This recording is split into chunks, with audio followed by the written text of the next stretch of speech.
राजा की प्रेम कहानी।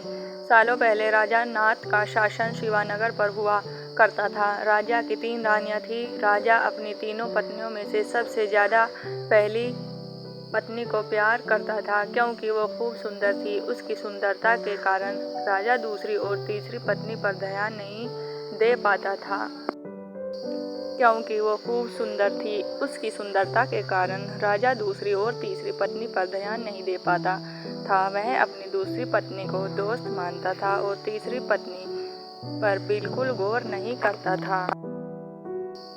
इधर राजा की तीसरी पत्नी उससे बेहद प्रेम करती थी, लेकिन राजा को तीसरी रानी का प्यार कभी दिखाई ही नहीं दिया।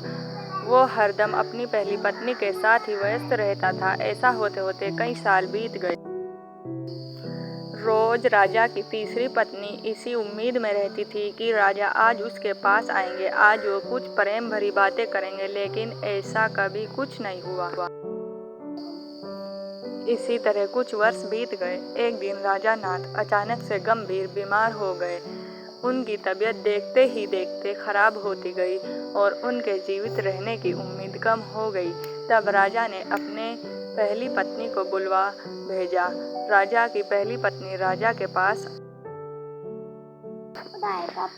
तो राजा ने उससे पूछा कि मेरे जीवित रहने की संभावना बहुत कम हो गई है और मैं भगवान के पास अकेले जाना नहीं चाहता हूँ। क्या तुम मेरे साथ चलोगी? राजा की बातें सुनकर रानी ने उनके साथ जाने से मना कर दिया और कहने लगी कि अभी मेरा जीवन बचा हुआ है और मैं अभी और जीना चाहती हूँ, इसी वजह से मैं आपके साथ नहीं जा सकती। ऐसा कहकर पहली रानी राजा के कमरे से बाहर चली गई। तब राजा दूसरी रानी को बुलाने के लिए कहता है। दूसरी रानी को जब पता चलता है कि राजा अपने अंतिम क्षण में हैं और वो अपने साथ अपनी पत्नी को लेकर जाना चाहते हैं, तो वो राजा को पास जाने से ही मना कर देती। अपनी दोनों प्रिय रानी से निराश होकर राजा ने सोचा कि मैंने कभी अपनी तीसरी पत्नी को समय नहीं दिया और ना ही उस पर प्यार जताया, अब मैं उसे कैसे बुला सकता हूँ। राजा ऐसा सोच ही रहे थे, तभी तीसरी रानी बिना बुलाए राजा के पास आ पहुँच गई। तीसरी रानी को राजा की इच्छा पता होती है, इसीलिए वह सीधे राजा से कहती है, स्वामी मैं आपके साथ चलने के लिए तैयार हूँ।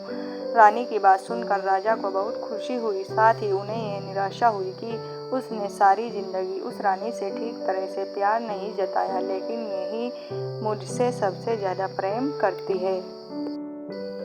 उसी वक्त राजगुरु एक जाने माने वैद्य को लेकर आते हैं, जो राजा की तबीयत को ठीक कर देता है। राजा ठीक होते ही अपनी तीसरी रानी से प्रेम करने लगा। हमेशा अपने करीब राजा ने अपनी तीसरी रानी को ही रखा और दोनों खुशी खुशी राजमहल में जीवन जीने लगे।